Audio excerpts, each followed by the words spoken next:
I'm Tommee Profitt, and I'm hanging out with Rob on Front Row Live.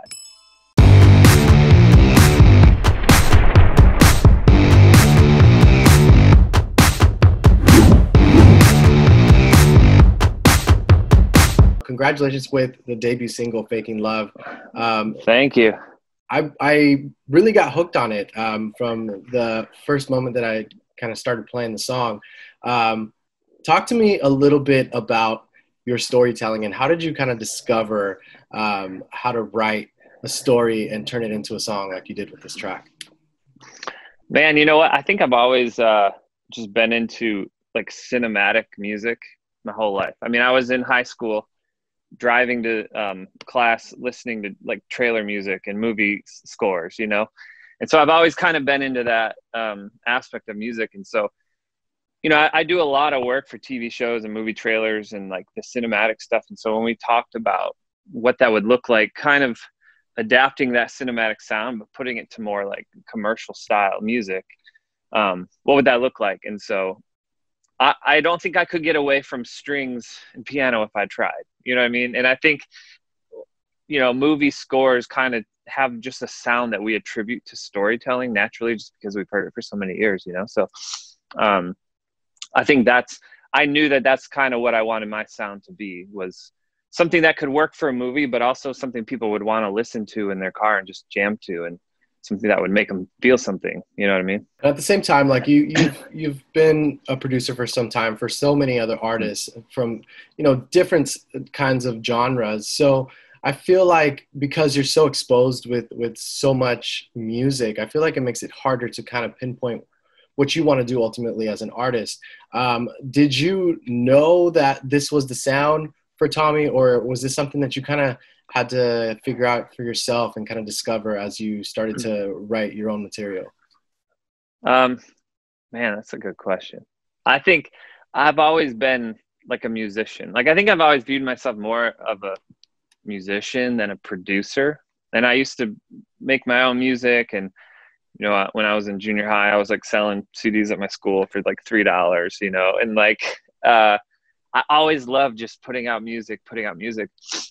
And then, so I started producing music for other people, and that's, you know, that's when kind of things started taking off a little bit. And so, when I thought about, man, like if I'm like officially releasing music, not just to my buddies at school, right? Like, what do I want it to be? There was a little more pressure on that. You know what I mean? Now, kind of like, what would people expect from me, knowing my cinematic background and my history with some of the artists that I work with, you know, like what would that be? And I wanted to make sure that it was true to me and true to the sound that I love, and how would that work? And so I think I play with it a little bit, and just, I've always loved putting cool beats over classical music almost, you know, not classical, but like orchestral. You know what I mean? And I think I just kind of stumbled on a few really cool ideas early on. I was like, this is exactly, like if I were to put music out and be like proud, like this is the kind of music I would want to listen to. You know what I mean?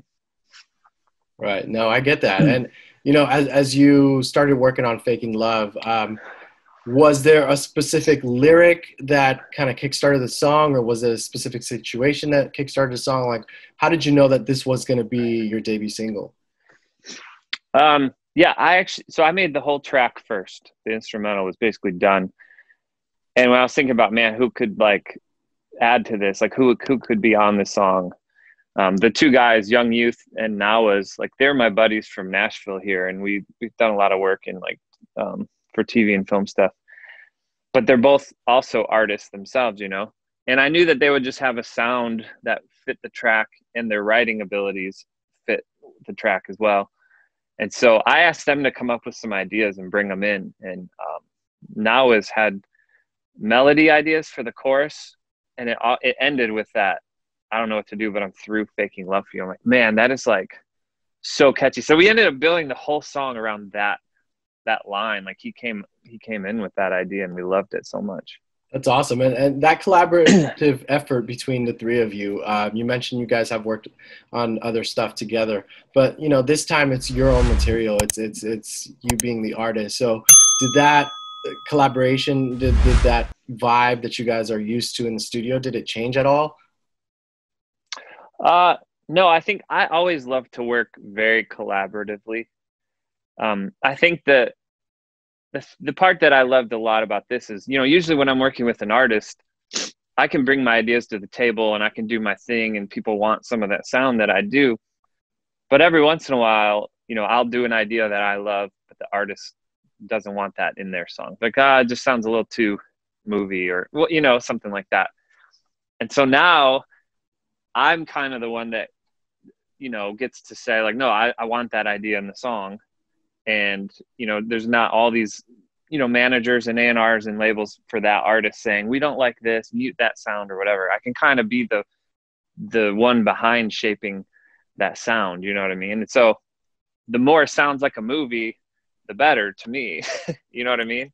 So I think I like just that creative control of like, getting to choose all the elements in the song without having to run it by multiple people. Does that make sense? Yeah, absolutely. Now, the fact that you have that cinematic mentality, I guess, like in a sense with your music, is it easier to kind of portray the song to the music video, or was the music video something that kind of came along before the song was actually finalized? No, we thought of the music video afterwards. And, that was actually a struggle. We were like, well, I'm like the producer, composer, artist. I'm not performing the song, singing it or something. So how would we do a video for that, So we decided early on, me and Patrick Tohill, the guy who directed it, we are like, let's come up with an idea that is a narrative, like a story. It looks like a movie. And I'm really into like smart home stuff. I don't know if you can see all the lights around me and stuff, like anything, smart home and technology. Like I have a Tesla because it's basically technology that drives, you know what I mean? I'm really into that stuff. So I think I knew I wanted it to kind of be like futuristic in a way and have some technology. Like we made it look like there were some computer screens that don't really exist. You know what I mean? It's all glass and see-through. The girl's holding a phone, that's just a slab of glass and they CGI'd like data on it. Like I'm really into that kind of thing. So yeah, it was fun. Like my first video, my first song putting out as an artist, it was like, what do I want this to be? And now we kind of chose a direction, we're just going to hopefully grow it based on that, This is one of the cool things about producers is that like they get to be there from the beginning of the, development process of artists. For you, it was NF, which, you've been there since the beginning with him. So watching him kind of build up within each record that you worked with and seeing how he, kind of became more or developed more and more as an artist, how did that kind of impact you as a solo artist now? I mean, I think there's a lot of similarities in my sound and NF's sound, just naturally, being involved in that from the beginning. And he loves strings and movie soundtracks. I mean, that's how we started. He would send me some movie tracks, say, dude, we should make something like this. I'm like, yeah, we should, and we'd like go back and forth like that. And obviously his career has just been super fun. He's one of my best friends, and just watching that happen for the last, 6 or 7 years, like has been crazy. Obviously I'm not going to be a guy that's touring and doing that whole thing. Like I just basically sit in my cave all by myself and make music and put it out and come up with ideas. Like that's the side that I like, so they're just kind of different, career like paths, really, you know what I mean? Making the music and putting it out versus touring it and then, doing that whole side of it. You know what I mean? Maybe like 10 years ago, you were in a band, right? Yes. So how different is it like that band being a musician in a band compared to like now you're pursuing this as a solo artist? It's just you and whoever you want to collaborate with. Well, I think even in the band days, it was kind of like my band. Like I was more of an artist that traveled with a band. And so I wrote the songs and I recorded the songs and they kind of were, backed me, I guess. And there was obviously, there was some collaborative things, but there's always headbutting in bands, right? When someone wants it to sound a certain way or whatever. And so I think now it's kind of, I don't know, it's just fun. It's almost like when I was, when I talked about selling those CDs when I was in like 7th grade, I was sitting in my parents' basement with headphones on by myself, just making whatever I wanted to make.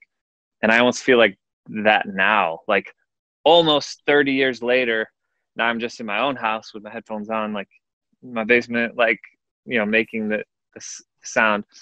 I think when I was in a band, it was like, I think I learned that my favorite part of it was not driving through the night and living on a diet of Little Caesars pizza and setting up the sound system every night, tearing down the sound system every night. You know what I mean? Like that wasn't what I loved. What I loved was the production side of it, the producing side, the writing and making, you know, songs and music and just getting it out into the world through YouTube or selling CDs or whatever. Like, I think I've always just loved that aspect of it. So, I love having the opportunity to do that now, you know, in just a different capacity with a different audience, you know? Right. And now that, you know, you dropped this killer debut single, what else can fans expect with you? I know you mentioned earlier that, you know, you're not about the tour life in a sense, but, you know, what can we expect? Can we expect like a body of work that you might be working with, or do you just want to, you know, play the singles game like a lot of artists are doing today? I'm like definitely more of an album guy than singles. Like, I kind of want everything to look clean and neat, even on Spotify and Apple Music. Like once an album comes out, I would rather delete the singles and just, you know, clean everything up and just have, I've always done albums. And I think even like in terms of like movies and movie soundtracks and movie like universes, they're just kind of epic collections. You know what I mean? I think that's how I just perceive music. And so 100% working on a full project, you know, with Faking Love being the lead single. And just I have all kinds of ideas for projects that I just could never get to because you know what I mean? I don't have enough time to do all of them. But I do have one project that I've been working on for months. It's the only thing I've done, and it's coming out later this year. And it's probably the most exciting thing I've ever worked on in my entire life. So I can't say what it is yet, but I cannot wait to say what it is, and it's something I'm very excited about. So the fact that this has been the only thing you've been working on for some time, did you purposely make this time just to focus on this, or did you not have any plans of kind of pursuing your own solo career and the stars kind of just aligned? The quarantine allowed me to finally get to this is what happened. This project I've been wanting to do since 2005. And I've I've tried to do it like a lot since then. And I just, you know, can't get to it. I'm too busy, not enough time. And then finally, you know, this quarantine happened. I'm just at my house by myself for weeks and weeks and no one's coming in. And I'm kind of like secretly like, yes, this is amazing. I can finally get to this, you know? So I didn't know it would take this long. I'm wrapping up this week, but yeah, you know, things happen and you don't, you know, you almost can't plan too much because your schedule's never going to look the way you think it's going to look. You know what I mean? You're the second producer that has kind of created or become an artist through this, you know, quarantine process. David Hodges was another one that, you know, him and his writing partner ended up creating a full record during quarantine. So definitely excited to hear what else you have. I think there's going to be all kinds of cool things coming out over the next year that was all birthed during the quarantine. Like the first week, everyone was like, this is crazy. We can't do anything. And then everyone got antsy, like creatives got antsy, and they're all writing TV shows and, you know, recording albums and writing songs. And like, I feel like there's going to be a lot of really good work as a result. You know what I mean? If you want to spin it positively, like there's probably a lot of really good art that's going to be coming out the next 8 to 12 months from it, you know?